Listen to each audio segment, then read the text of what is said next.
My name is Leslie Wegener. I'm the current president of the League of Women Voters of the La Crosse area.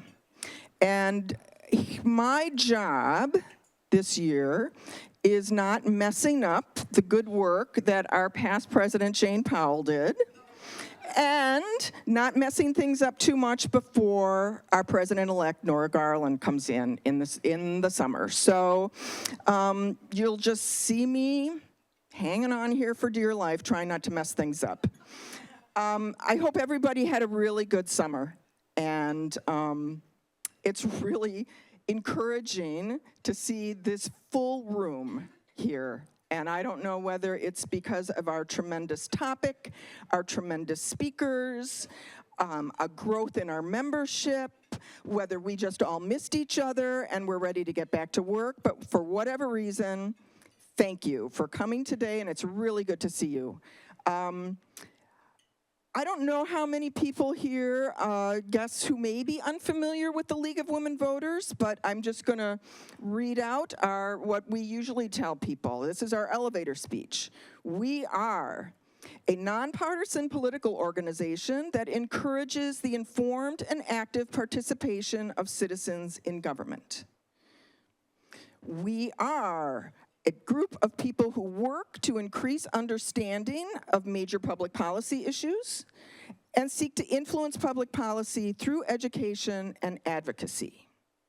Most importantly, as a nonpartisan organization, we do not support or oppose any political party or candidate.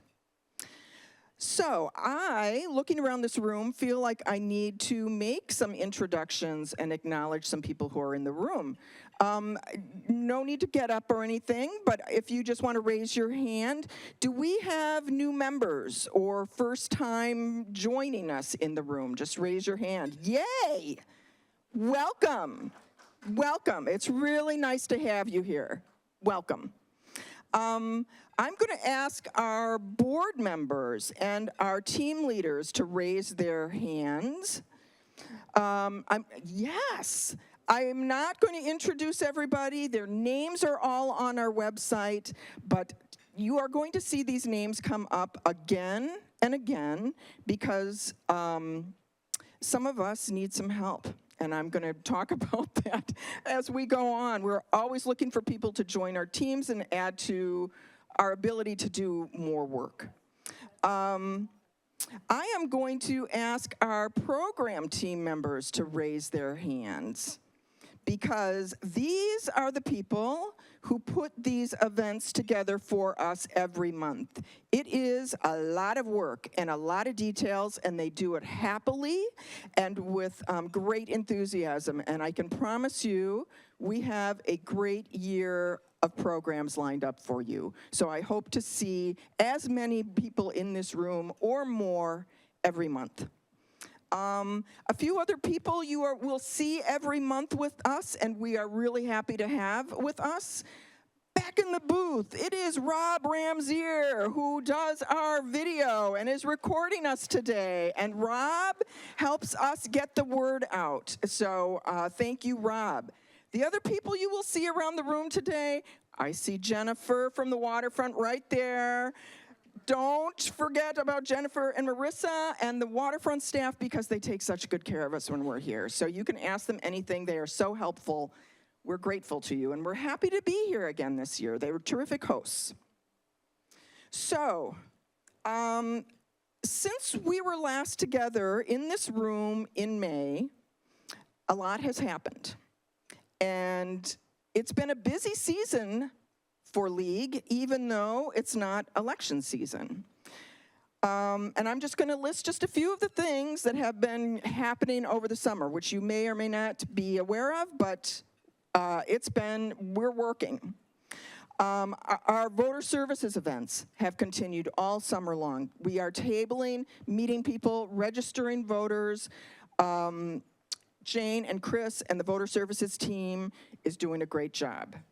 Our communication and social media team, Barb and Margie and all of the people who, I think you saw Barb running around taking pictures. They're the ones who help us get the word out, not just to you as members, but to our community, to stakeholders in the community, to people who are possibly interested in joining League but don't know what we're all about. People who are interested in following our latest activities on social media. They're the ones who are making it happen. They do terrific work, and it's a lot of work.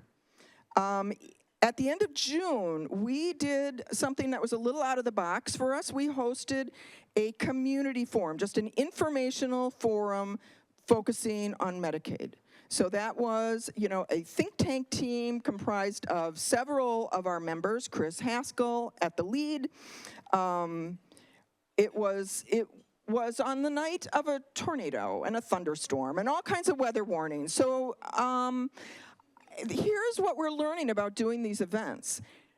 While we may not have a huge turnout of people at the actual event, the recordings of the event, the content that we are getting as a result that we're sharing on our social media and on our website is really making an impact.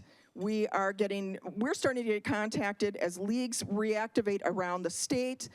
Word about that forum is going out, and I'm getting contacted. Jane is getting contacted by other leagues. How did you do it? What did you do? What you communicated was so important.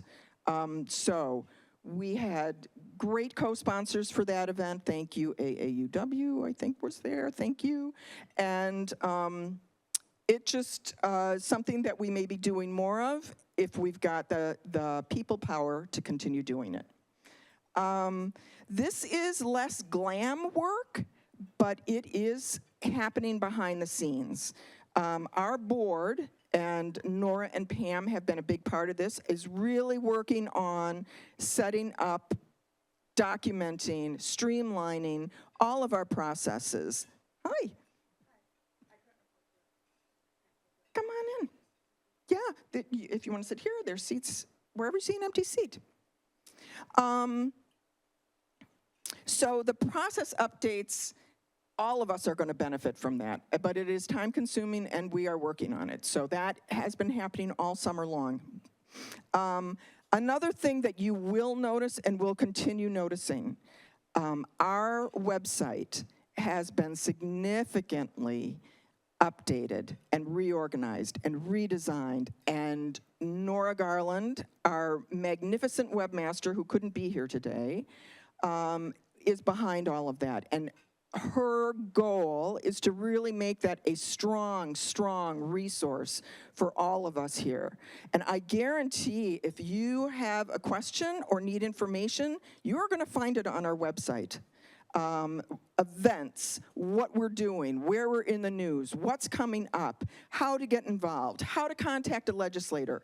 You will find it on that website. So I encourage you to go visit it, see what's changed, see what's new, keep coming back to it because Nora is on it and she is updating it all the time.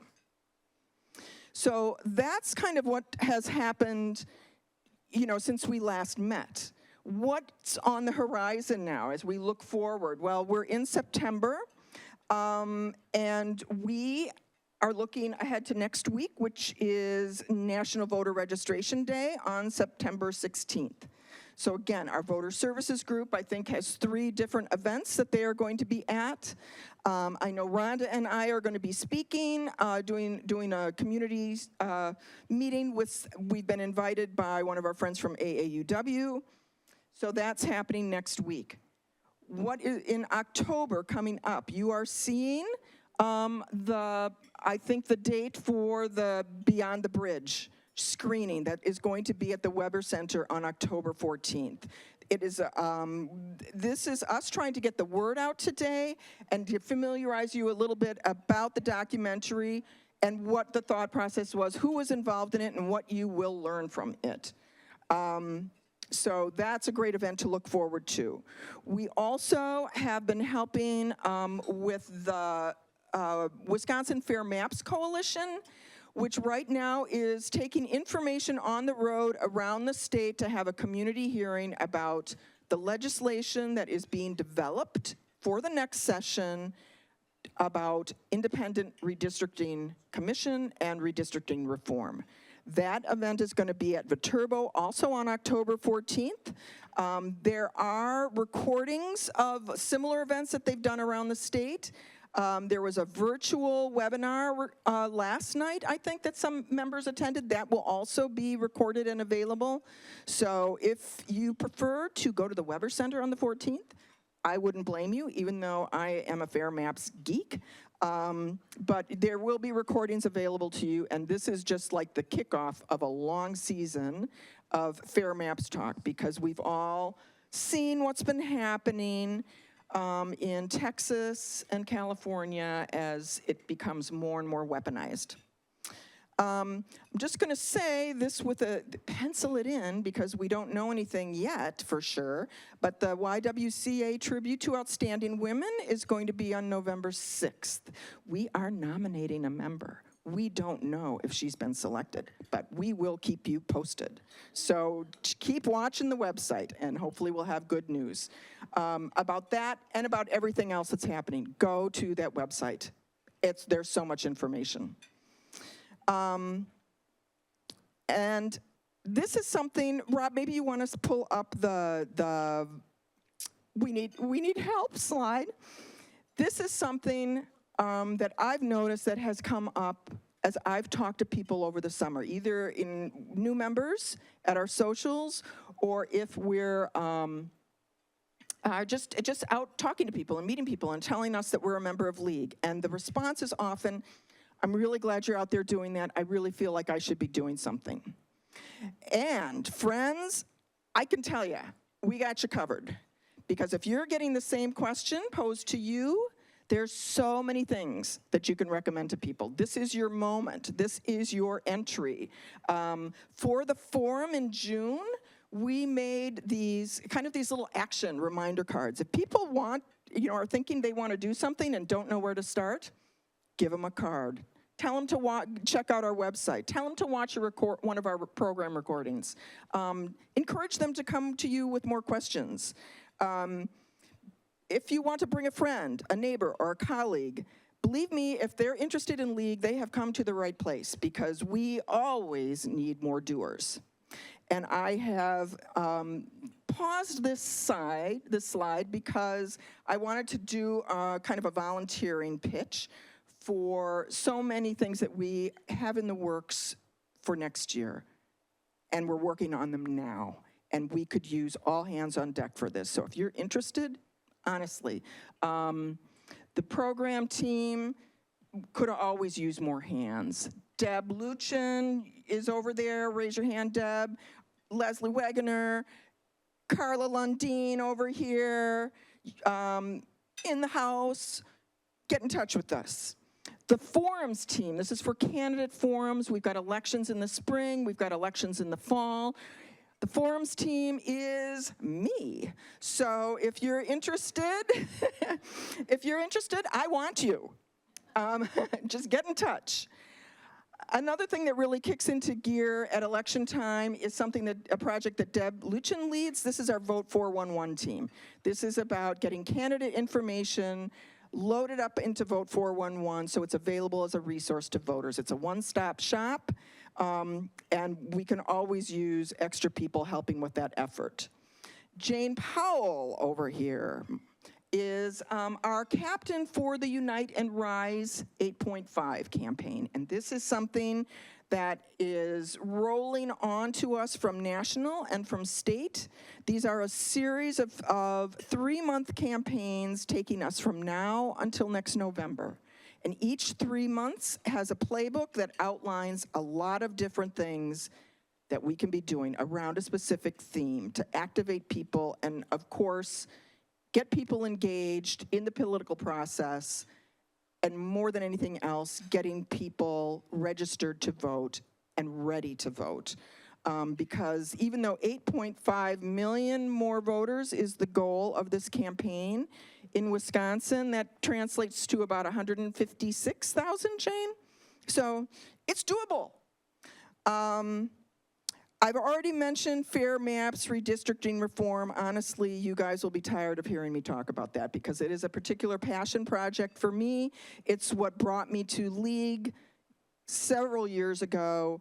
And Deb, Luchin, and I have been following the work of the Fair Maps Coalition, and we will keep you updated and let you know when we can activate around that.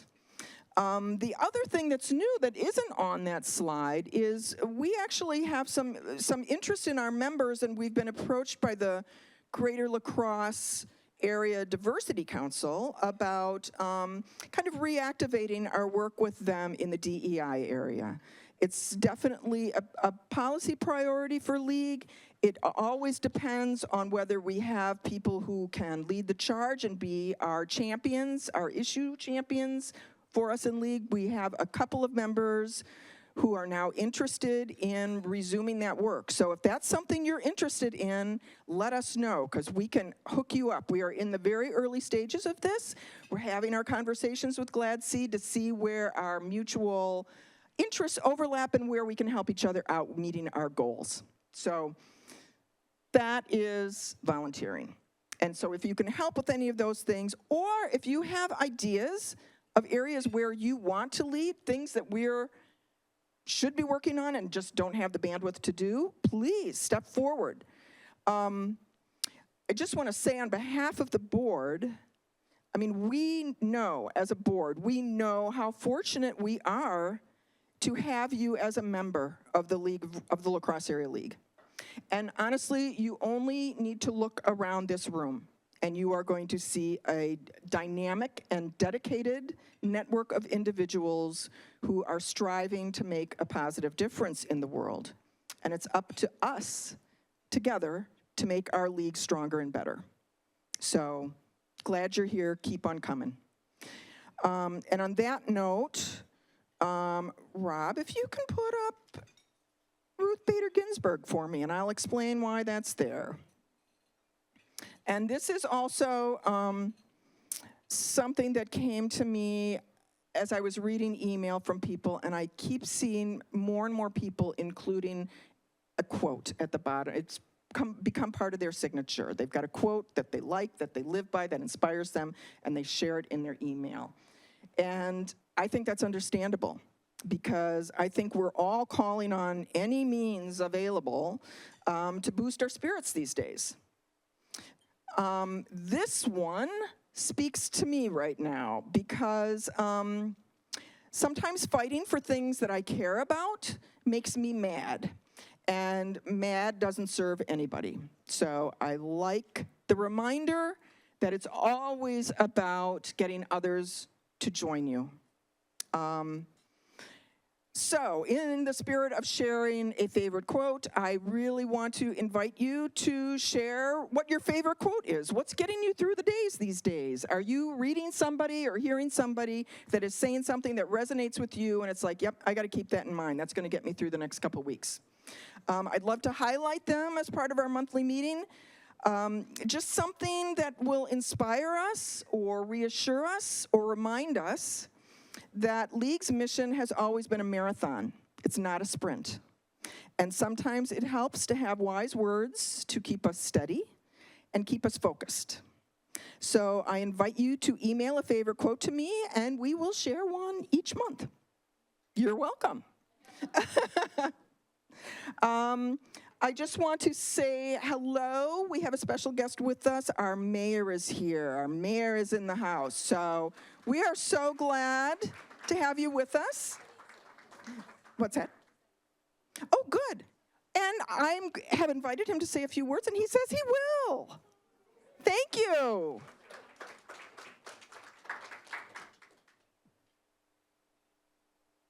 Good to see you. Good to see you as well. Yeah, come on up.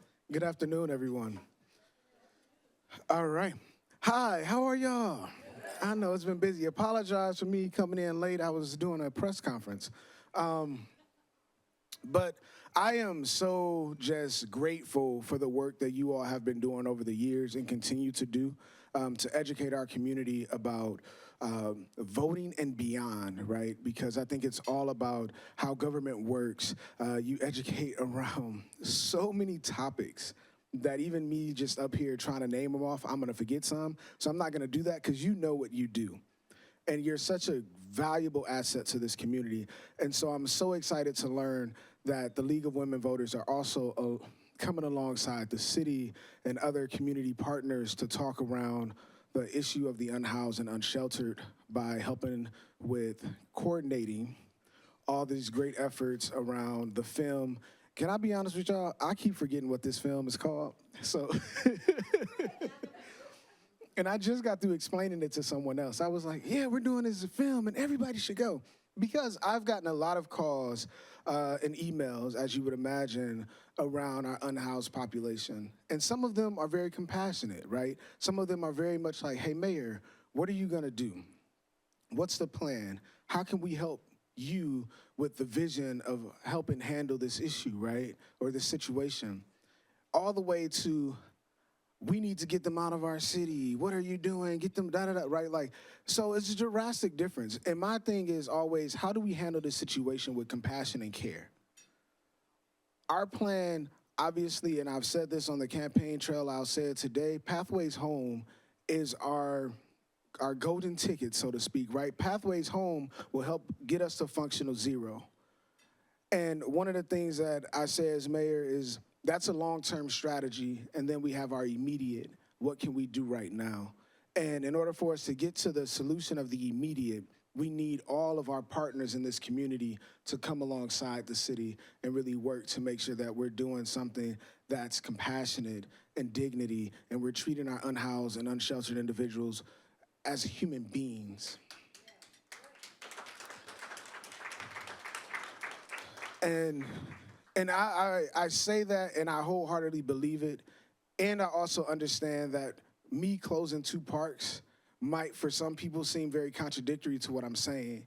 But I gotta be honest with you, the decision was not made lightly. And honestly, I didn't want to do it at all, but we needed to do something.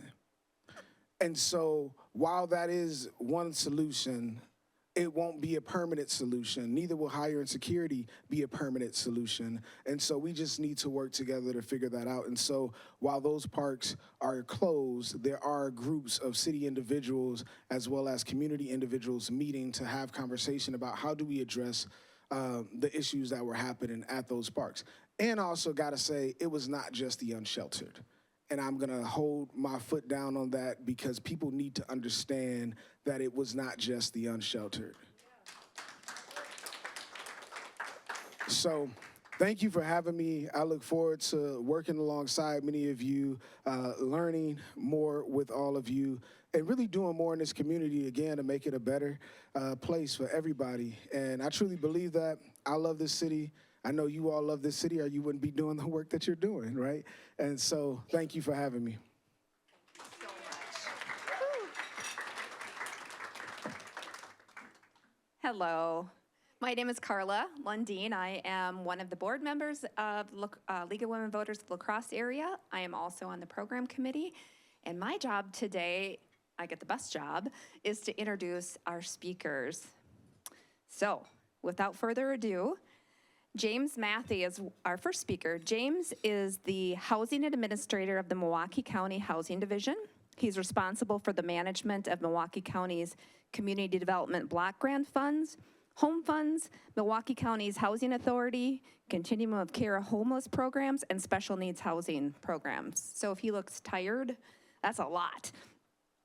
He's also the author of Milwaukee County's plan to end chronic homelessness, leading to a 45% reduction in overall homelessness since 2015. And Milwaukee County remains on pace to be the largest county in the nation to end chronic homelessness by the end of 2018. James has 20 years experience working in the housing and community health field with a focus on the development of homeless programs and permanent supportive housing.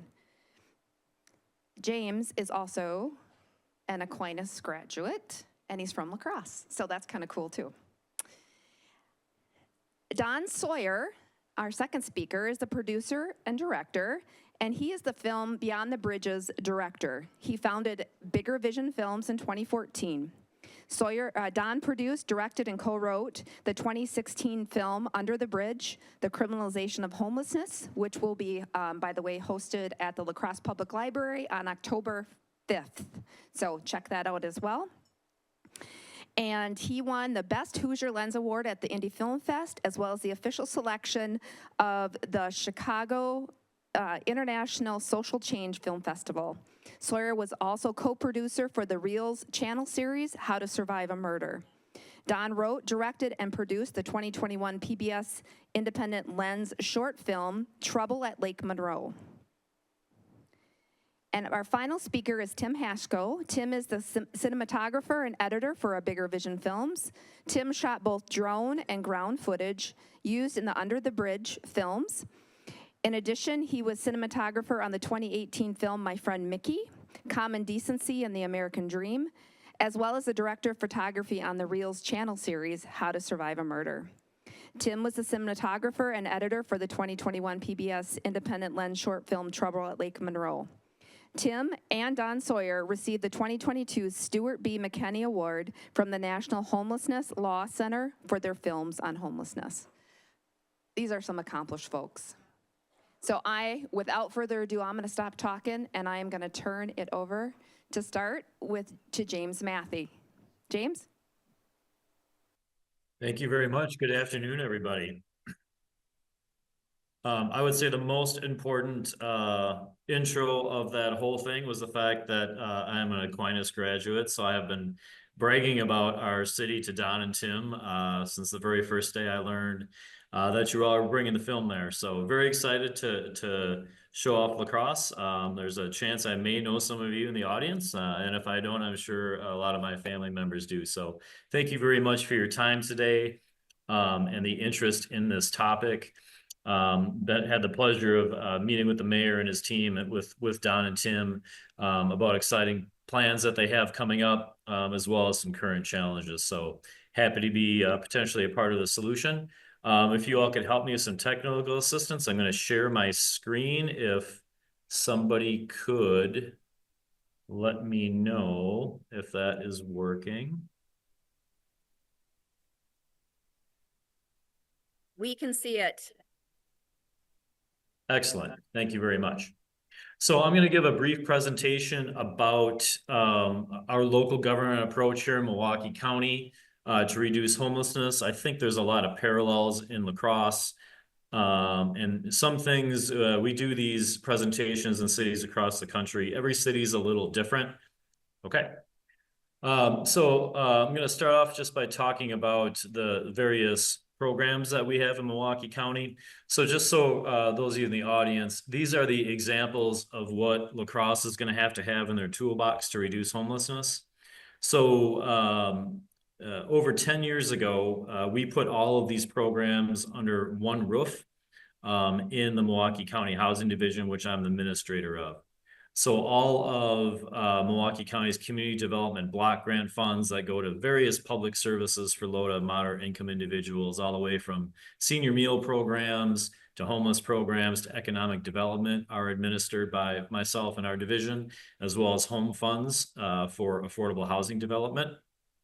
Continuum of care programs, which are basically rental assistance programs that are specifically for homeless individuals. A very important thing, and this is really unique to what we've done in Milwaukee County. Besides all these programs, I also function as the executive director of the Milwaukee County Housing Authority, and that is also embedded in our division. It's very rare to do that in cities like La Crosse and a lot of other cities across the country. Housing authorities are a separate entity, so that our housing authority is actually within our division and a part of county government. Eviction and homeless prevention, real estate development. So we've done about $45 million of real estate development for affordable housing in seven different suburban communities of Milwaukee. It's important in these conversations to understand neighborhood choice and concentrations of poverty as a general affordable housing strategy and a homelessness strategy. Energy assistance, also we run energy assistance programs. And then for the purpose of this conversation, homeless outreach services. So a lot of what I'm going to be talking about today, the county did not do at all 12 years ago. So we did not have a homeless outreach services area. We did not do our own homeless outreach. So what's unique about our division in county government, we lead the homeless outreach efforts with direct staff. You see one of our homeless outreach vans on the screen there. So we actively are on the streets, which is a little rare for local government. And we're all within a Department of Health and Human Services, even our housing authority. So we look at housing as the main social determinant of health. Strongly believe that without permanent housing, you're not going to be able to focus on your mental health, your employment, medical care, education, any of those things without the foundation of housing. So that's how we built everything that we do here. So for our homeless programs, we absolutely adhere to the housing first model. This is very important, especially when you watch the film and if you follow national homelessness policy. Housing first, unfortunately, has become a little combative with the term, but I want to explain what housing first is and what it isn't. The concept with housing first is we want to be able to move individuals as quickly as possible out of homelessness directly into permanent housing.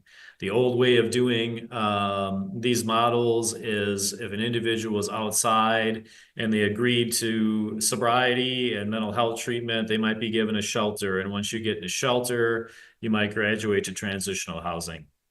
Number one, the success rates for that are around 40%. A lot of individuals, especially those still in Milwaukee that are homeless, are going to refuse shelter, and that most likely will be the case in La Crosse as well. So our goal is to permanently end someone's cycle of homelessness forever. We're at about a 95% success rate using this model. Where it does fail across the country, what is super important for this model is services. So this is not a housing only model. We're not giving somebody a free apartment, keys to their apartment, and hoping they do well.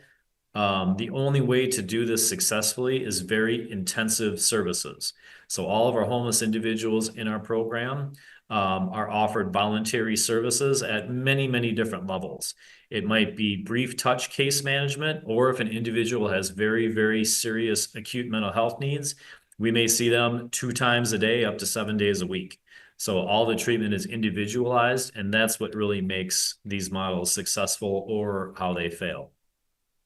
So again, the key principle is quick access to permanent housing, solutions-focused case management.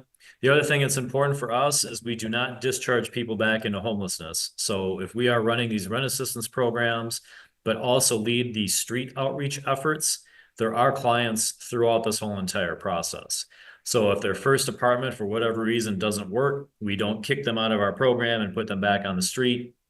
We continue to work with them to find the ultimate solution. The other thing that's really important with this, with True Housing First programs, massive amounts of cost savings to taxpayers, which I'm going to get into a little bit. It's a very important part of this model. And again, with street outreach, this is also very important to us. Our homeless outreach workers on the street are always talking about housing. To do homeless outreach the right way, housing should be the focus of those contacts. It is certainly nice for volunteers to be giving out food and basic needs, but our strong preference is every one of those contacts should be focused on ending that person's homelessness as quickly as possible, with housing as a focus of those conversations. So our journey really started in 2014. So as you will, hopefully you will all come to the film, and what you will see is kind of the beginning of our story. Our story really started, as I mentioned, late 2013 with a single phone call from our county executive on a Friday night, basically saying, what if we kind of blew up our homeless services system, which wasn't terrible in the first place, but could be better. And he said, what if we blew that up? What could this look like? How far could we get? And what could we do? So we wrote, our team wrote our plan to end chronic homelessness and introduced this to the community. It took one meeting with the county exec, and he was all in with initial funding. And really our big kickoff, and to our biggest partner to this day is our downtown business district, which is really unique for these programs. But businesses, as those of you that know business owners or are business owners yourself, homelessness is an economic development issue, and it is completely okay to talk about the impact on local businesses with homelessness. So we kind of unveiled our plan to all of our local business leaders. The mayor was there, the county executive, district attorney, police department, to talk about this, really to educate everybody on we're going to start doing this Housing First program. We're going to really intensify our homeless outreach in downtown. Told them what this was going to look like, why we believed it was going to work, with the hope of future fundraising when we were able to greatly reduce homelessness in downtown. We were hoping that businesses would start to contribute, and that certainly did happen. So the biggest focus I mentioned before with housing-focused outreach, the #1 tool to reduce homelessness is permanent housing and housing subsidy. So a lot of individuals on the streets in La Crosse, you might hear a lot of national debate about drug treatment, mental health treatment. That's all accurate.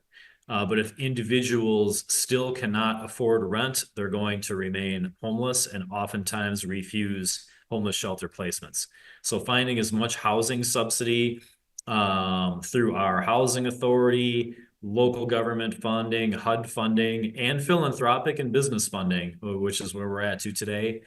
That was the most important thing for us. Again, voluntary case management services, all homeless individuals in these programs have to have access to services. We continue to build a lot more affordable housing. And also, and this is the main point of Don and Tim's film, really, it is about coordination of resources and a wide range of community partners. Fast forward to today in Milwaukee, there's no debate amongst anybody about what the solution to homelessness is.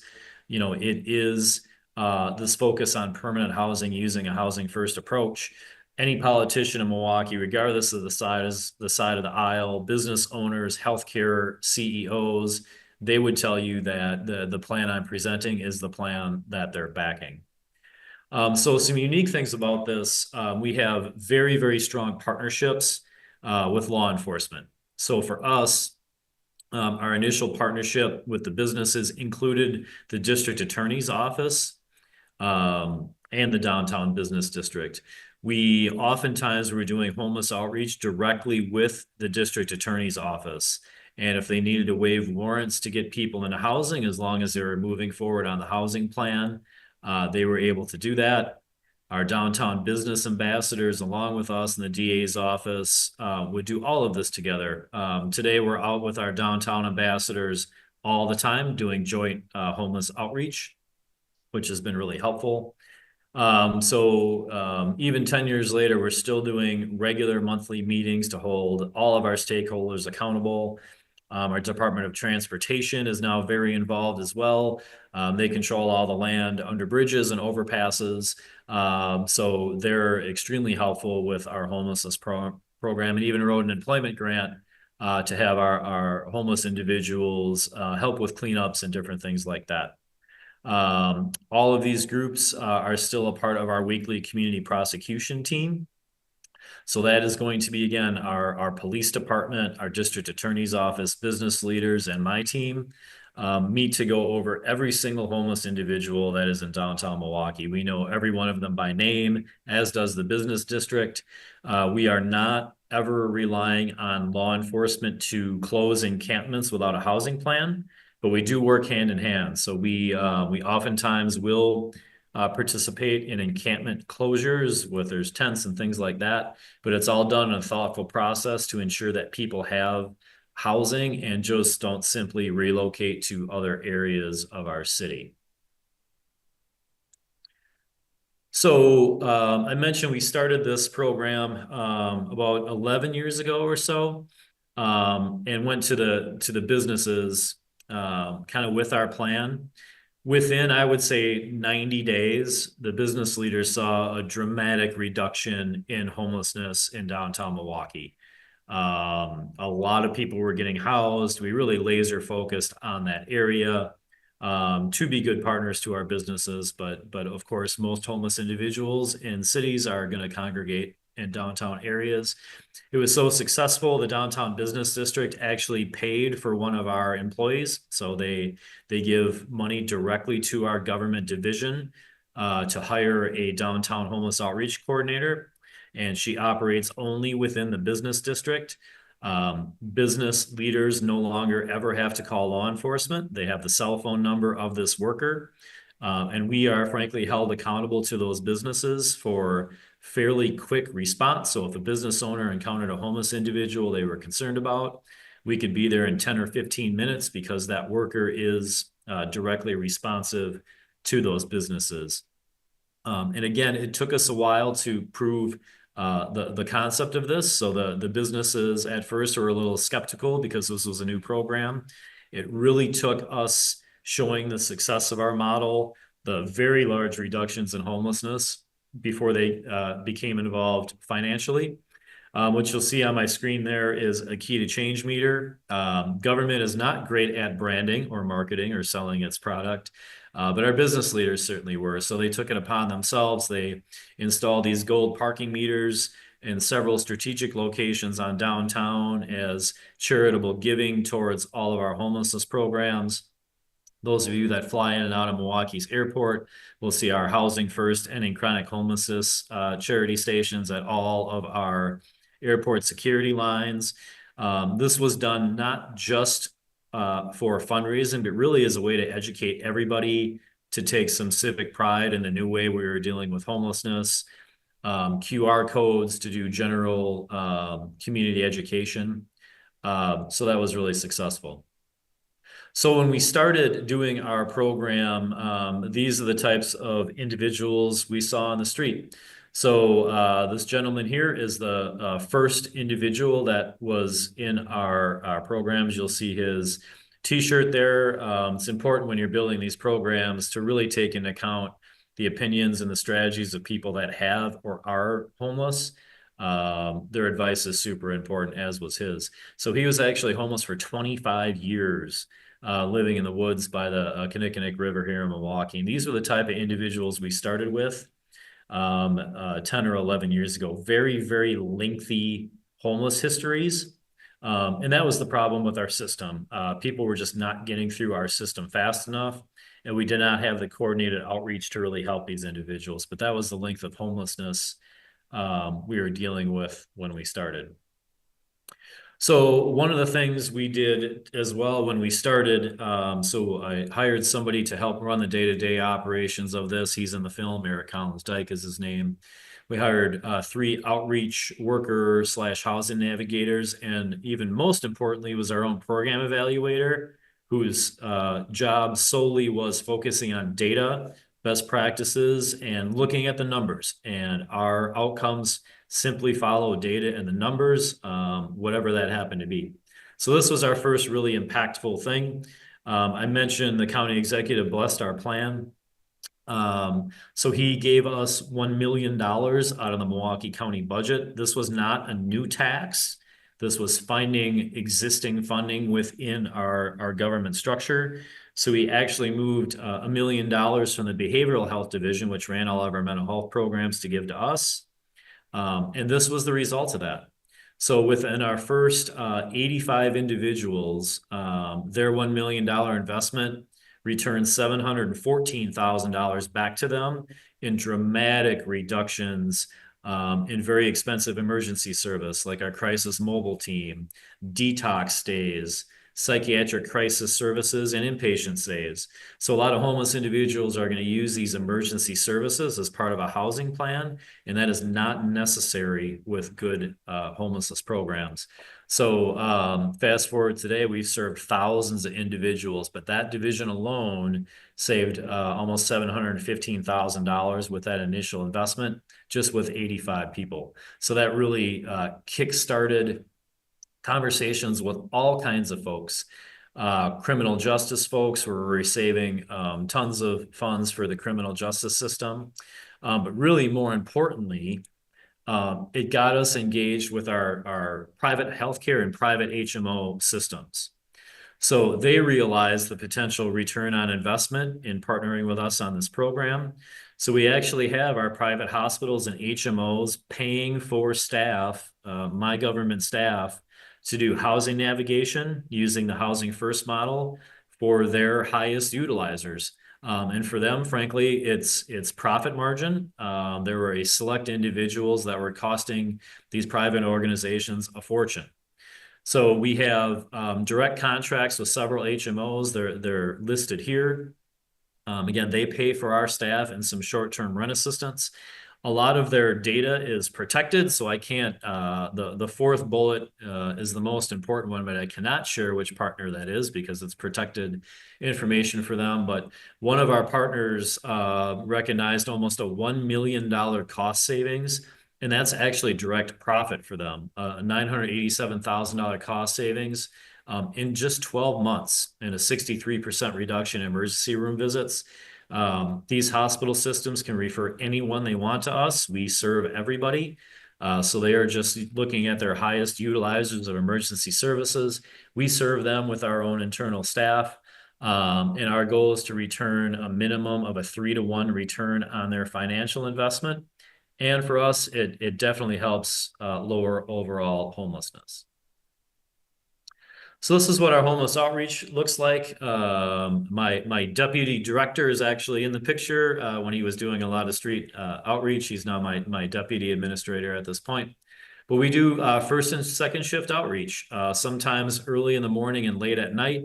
We have our own second shift team that goes out. It is important when you're dealing with homelessness. We do late night outreach because it really tells you who is homeless and who isn't, and who's really on your streets. That made a big difference for us when we're trying to figure out who to prioritize and making sure the resources went to the right people. So all of this goes to one common goal that we have. Every single thing we do is for one reason and one reason only, and that is to guarantee all of our partners, public and private, annual reductions in homelessness. Don and Tim and I have been to dozens and dozens of cities.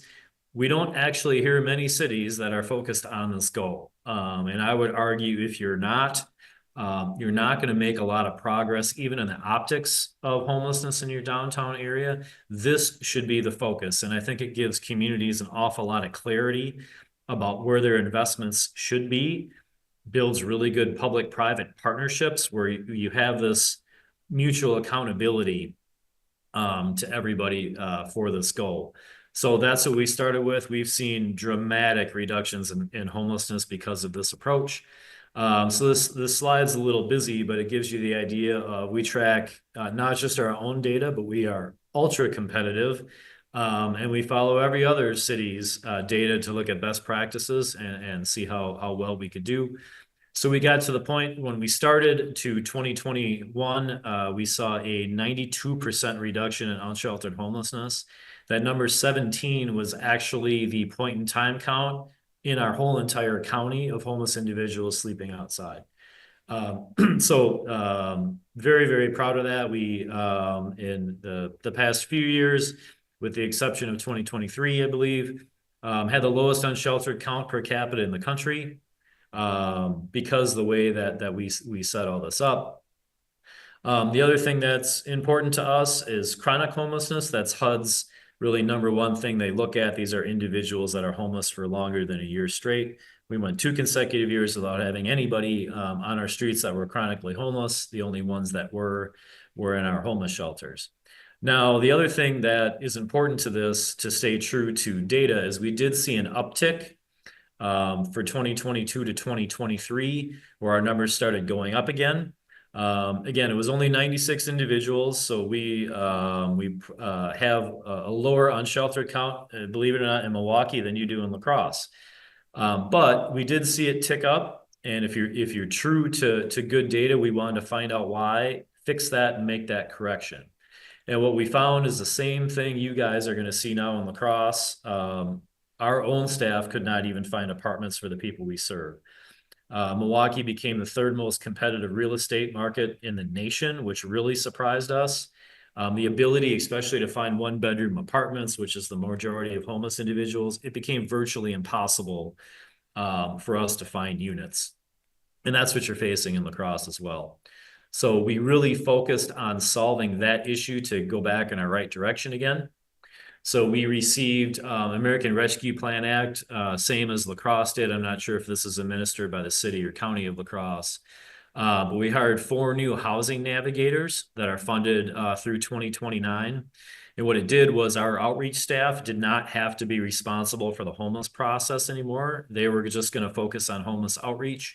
And our housing navigators were only focused on speeding up the housing process and finding new units. We also started a landlord engagement coordinator position that was dramatically helpful. So this person networks with new landlords, works with current landlords, finds vacancies, tracks vacancies in every neighborhood in Milwaukee County to dramatically speed this up. And frankly, is more of an asset manager for our landlords. So we love our landlords in Milwaukee County for our program. She is the direct communication link for our clients and landlords. So our landlords don't really have to talk directly to our tenants. They talk directly to my staff and my landlord engagement coordinator. She also started master leasing apartments where we, Milwaukee County, are the tenant. We pay all the rent, but we can move in anybody we want to. That helps people with problems with criminal backgrounds, credit checks, and things like that. If we are the tenant, we're able to move a lot more folks in that way. And we also started our own landlord incentive program called our LIFT program, Landlord Incentive to Foster Tenancy. We can pay double security deposits, damage waivers. We give referral bonuses to landlords that bring new landlords into our system. We have monthly meetings with our landlord representatives and our groups to see anything we can do better to improve our system. This dramatically helped recruit new landlords. And all of a sudden, we had access to apartments again that we did not think were possible on the market. We were finally able to compete on the open market for vacant units. We found landlords would much rather work with us with a well-built system than just advertising off the streets. And it instantly opened up, again, housing units that we did not think would be there. And this was the result of those policy changes. So when our numbers crept up a little bit, these are our 2024 point in time numbers. We dropped unsheltered homelessness by 36% in 1 year, back down to 61.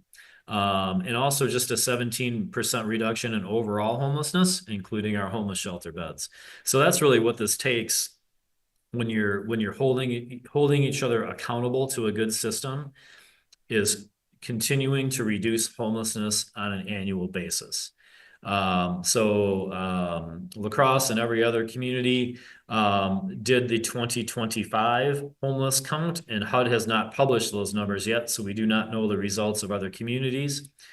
These are our 2025 numbers. We are looking at a number of 52 homeless individuals that are unsheltered. So continuing to trend in the right direction, that will keep us as the county having the lowest unsheltered count in the country. These are examples of all of our partners, and this is what it's going to take in La Crosse. It was easier for us when we decided to take this initiative over in county government, which again is sometimes rare.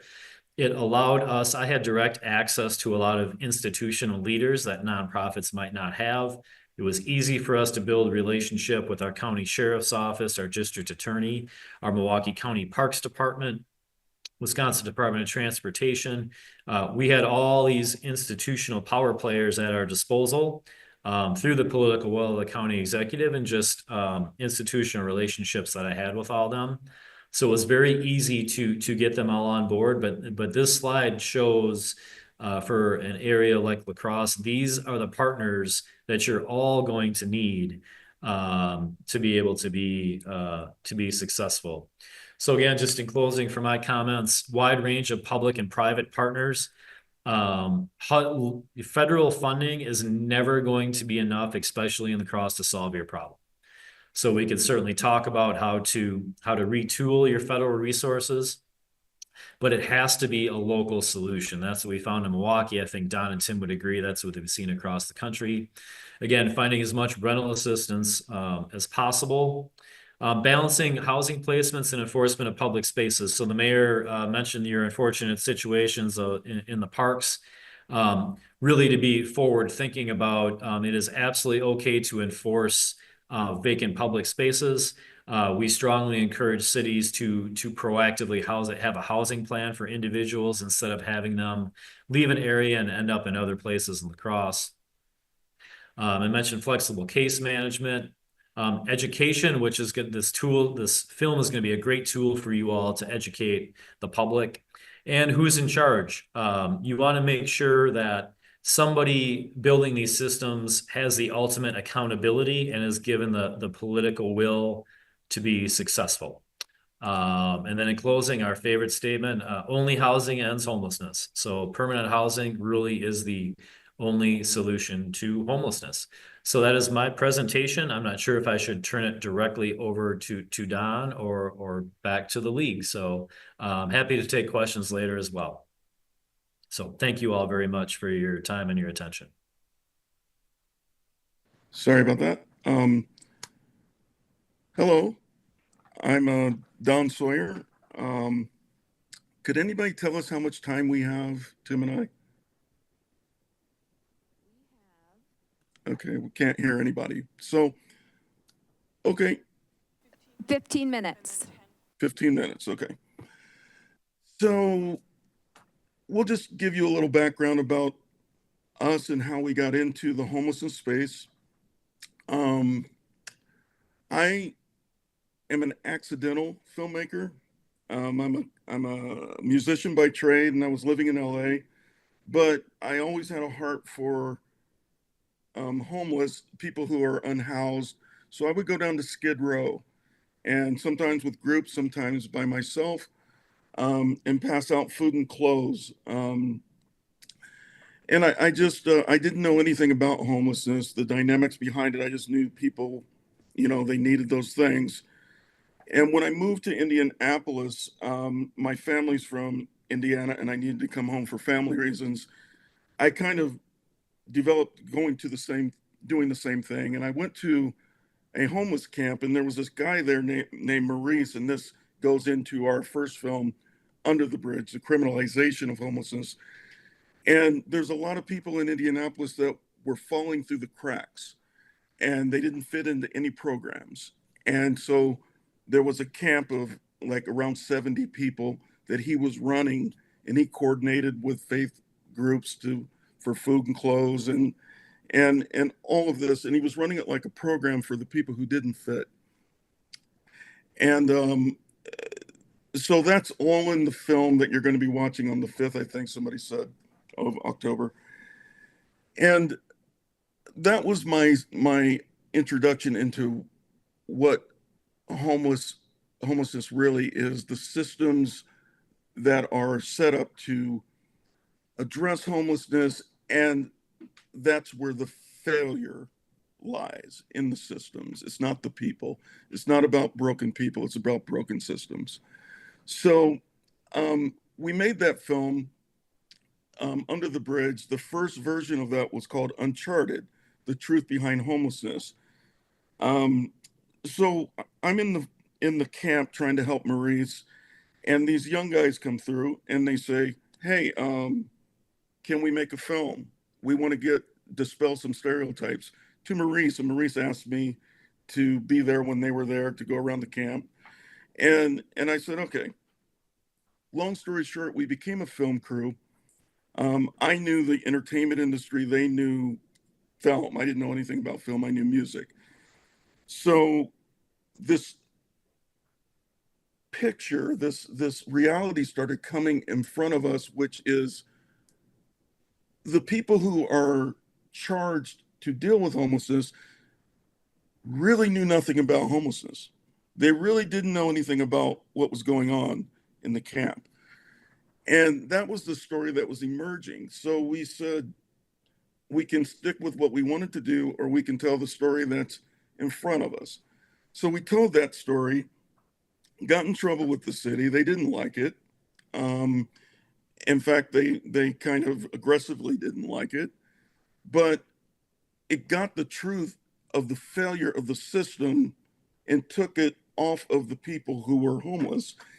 And so they had to react, and they created 3 pieces of legislation as a result of our first film. And one of those basically became a best practice at the United States Interagency Council on Homelessness, which was, if you're going to close a camp, you need to have housing for the people in the camp, either transitional or permanent. And if you don't, best practices is you don't close the camp. So kind of forcing communities to deal with it, you know, like that. So that kind of put us on the map, and we became like this, you know, the city hated us, but people liked us around the country. And a lot of homeless advocates would say, great film. Thanks for pointing out the problem.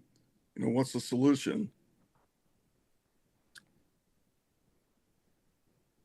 I'll jump in here, and a nice plot point here.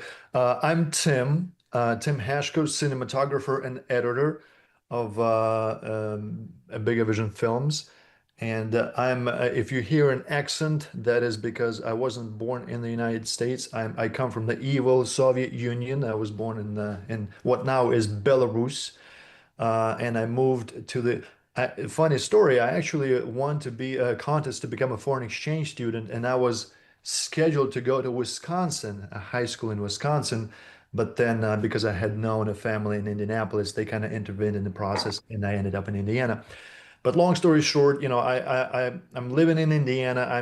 I have this childhood ambition to become a filmmaker, and I start the usual process, you know, weddings, moving to corporate gigs, and then next logical step afterward is documentary filmmaking. And I met Don through, you know, he was he had the film Uncharted. We needed to, you know, change it into Under the Bridge. He needed a bit more shooting. So that's how we started working together on that, and we've been working since. But as he was mentioning, you know, we took that film around the country, and people were telling us it's a great film, but what is the solution? So, you know, we took it seriously, and we started looking, we started researching. We did we found what is called well, Don, maybe you can jump in and talk Well, about the housing first. Yeah. yeah, we were looking. We were totally ignorant on what the solution was. So we were looking around, and we came across Housing First. And like most people, when they understand what Housing First is, the question for us was why isn't everybody doing it this way? And so we raised a little bit of money to do a sample film, and which is a concept film. And so we then put it, you know, put the sample film to some funders and whatnot, and they said, yeah, we really need this message out because this is what we believe in, but you know, we're bad messengers, you know, and so that we raised money for the big film, and that's kind of how we got to do Under the Bridge, or Beyond the Bridge. I'm sorry, go ahead.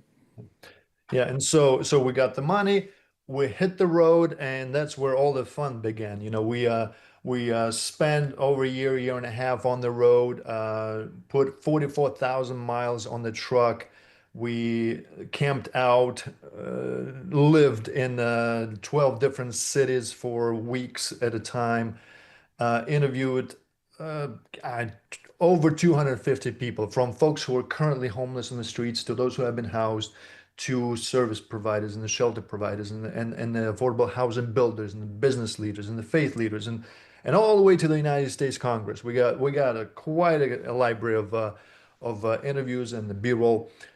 And we ended up with hundreds and hundreds of hours of footage. And, you know, all along we were looking for an answer to a very simple question. You know, is there a solution to homelessness that can be replicated, you know, from city to city, state to state, community to community?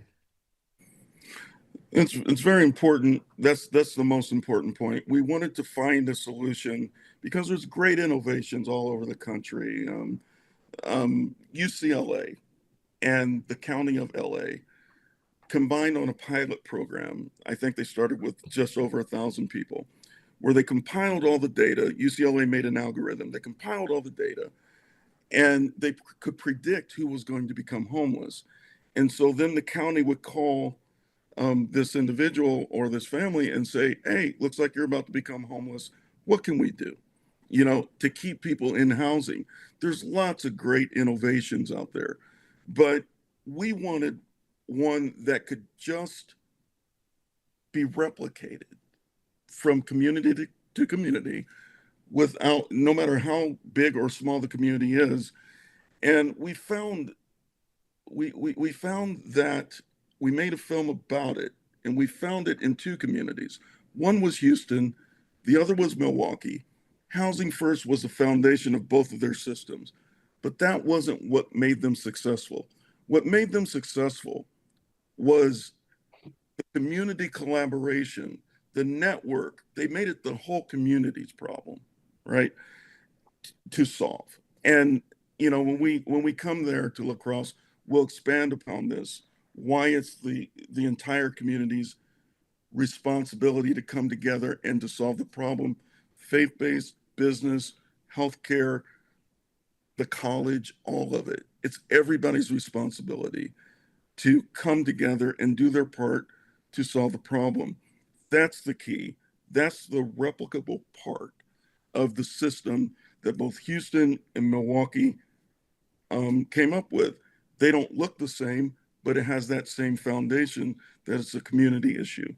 So we're very honored to be coming to La Crosse. We're on a nationwide impact campaign. We've had over 200 communities that have invited us to come, and we haul Mathy with us every time we can, because you know, to do the full picture. And we appreciate this today, and we look very forward to coming to La Crosse.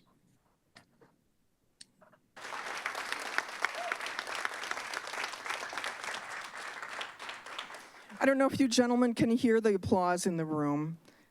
You've got a room full of people who are really looking forward to welcoming you to La Crosse next month. And I think if we have any questions, we can take them for about 10 minutes. So if you want to raise your hand, hold your question till I get to you so we can capture it on the mic. They can hear it. It can be heard on the recording. Any questions? Here comes Bonnie. Wait a minute, Bonnie.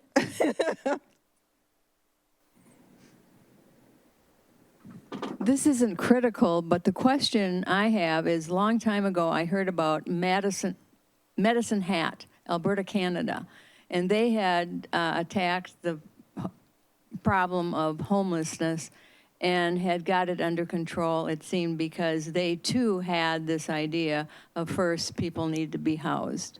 So was that any influence for you? We were going to add Canada. In fact, we did some interviewing in Canada because they were early adopters of Housing First. Samson Barris, the guy who created Housing First, is from Canada. And they did a pilot program with Housing First. And then the entire country of Canada adopted Housing First as their primary response to homelessness. So, it doesn't surprise me to hear that.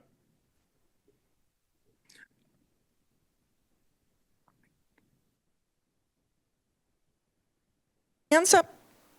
I'm coming. Just wait a sec. Well, first of all, thank you for your presentation. Very, very interesting.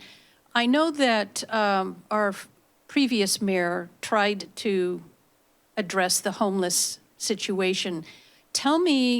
Tell us as a group, how do you go about looking at former opportunities that the community has tried in order to help us move forward? Because I know that there has been efforts done in La Crosse. Thank you. So I guess I'll start that, Don and Tim, feel free to weigh in. So I think it's important for every city to look at what has been tried in the past. I think, and oftentimes it's nobody's fault unless you get your whole entire community on the same page.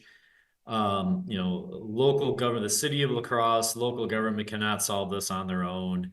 HUD can't solve it on their own. So I think what happened to La Crosse in the past, just like other communities, it's more of kind of this instant response about there's a crisis, and folks want to address that crisis quickly with maybe not having a whole entire comprehensive system in place.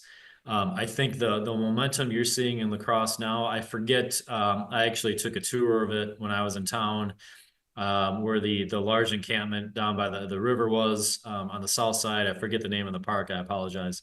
I'm sure you all know which park I'm referencing. No, that was kind of closed down. So I think the exciting thing about what's percolating in La Crosse now is still the conversation about how to make sure that your parks are safe, but doing it in a coordinated manner with housing and services. That's what's being talked about now as a part of the film being there. The mayor referenced the new pathways plan that the city and the county are working on. So I think previously in La Crosse, there might not have been as much coordination between the city and the county of La Crosse. Don and I and Tim were on a call with county officials, the mayor and his team. That's not a call that I think happened like that several years ago. So it's really about engaging both levels of government and the philanthropic folks and business leaders as a part of that plan. A lot of cities just act out of crisis and ensuring that we're permanently ending someone's cycle of homelessness and not moving individuals simply from one end of town to the other. So I think that's some of the learning lessons from what was done a few years ago there. I think it's important to realize that the community that does do this well is the rarity. Most communities have failed. And it's not until they do something different are they going to be successful. So it's important not to get too down on yourself or your community, and just understand that there just needs to be a new approach. Yeah, this is not easy work. I know. First of all, thank you so much for coming to La Crosse. We're looking forward to the movie. As chair of a local mental health initiative at First Congregational Church here in La Crosse, we are working hard to destigmatize mental health challenges. What are your tips for people as we are looking for partners that would help them approach this so they're not afraid to do so, to help people? Because in our, I guess in our campaign, we have noticed that a lot of people do not want to effectively do anything because they're afraid. Yeah, I would say two things from my point of view. Number one, I mean, the rates of mental illnesses for all families across the country are very, very high. If you look at all of us with children and teenagers, people are all struggling with mental health. And I think there's a certain stigma around homeless individuals' mental health issues that we don't necessarily stigmatize as much in our own family and our own friends and people that are close to us. It just looks different. And I think that's a big part of it. And there has to be voluntary and flexible mental health services for individuals that are homeless. Going back 12 years ago, before we developed our system, I think some of the learning lessons many years ago is we kind of forced mental health treatment to look a very specific way, the way that we thought would work, and really not individualized mental health treatment. The people we served, trying to look at it through their lens. Major trauma history of people having to live on the streets that none of us could fathom. So I think mental health just looks differently to each individual. And you really want to try to cater a mental health treatment plan for the individuals on the street. Everyone should look different than the next. Everyone should have choice in their self-determination, choice in what their treatment plan looks like. And it might be very, very different than what you and I would choose for them for their mental health treatment. But we found that's how we got into like the 95% success rate keeping people housed, is really listening to what they thought they wanted and what they needed. And their view on mental health treatment was very, very different than ours was. But individualizing those plans really, really helped. Thank you very much. I think that is a great message to walk out of here with. So I just want to tell you three gentlemen, you have a fan club here. We're looking forward to seeing you. We're looking forward to seeing you in La Crosse in October, on October 14th. Thanks a lot for your time today and for all the work that you're doing. It was very enlightening. Thanks very much. Thank you all.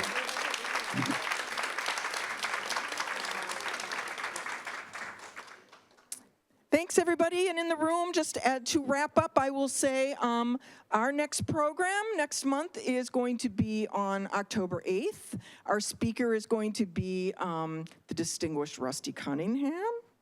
And as you can see, we had a full house today. So our registration for this program is going to be open yet this week. By the end of this week, for sure, it may already be open on our website. So get out there and register yourself early. It helps us plan. So, yes? I've heard 2 dates for that film. I've heard the 5th and the 14th. 14th. Oh, hang on a minute. Here's Carla. She knows it all. There are 2 separate films, and so I'm going to actually hand it to Paisley from La Crosse Public Library to tell you about the film on the 5th. Okay, so the 5th we have Under the Bridge, which is the first film. So 1:30, October 5th at the main library. And then October 14th, like on your table there, that is the Beyond the Bridge, where Tim and Don and James will be here as well. Great. Good to see you all. Have a good month. And I hope we see you in between time. Come join us in our work. Have a good one.